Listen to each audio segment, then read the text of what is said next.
People assume modern life is slowly breaking the body down. So if you're in pain, tired or stressed, something must be wearing out, right? But that explanation, it doesn't really hold up. I used to believe it too. I remember having to lift a really heavy camera rig around all day on a particular shoot when I used to do a lot of filming work. And I was convinced I was making my back worse. So I spent the whole day bracing for it to get worse. But the next day, nothing had changed. Same pain, no extra damage. Because the usual explanations, they're always the same. It's a weak core, tight muscles, posture, overuse, modern lifestyle.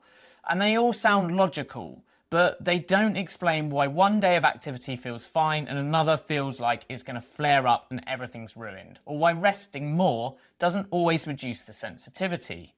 Something doesn't fully line up. I saw the same thing with a client who was a gardener.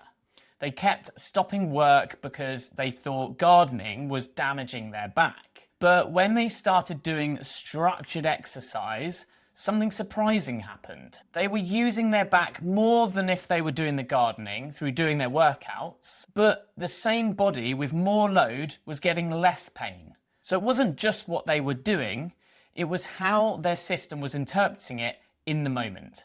So it's not simply modern life is breaking you.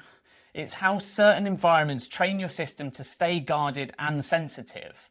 If you want to see how that pattern shows up in your own case, that's what I break down in the 5 and 5.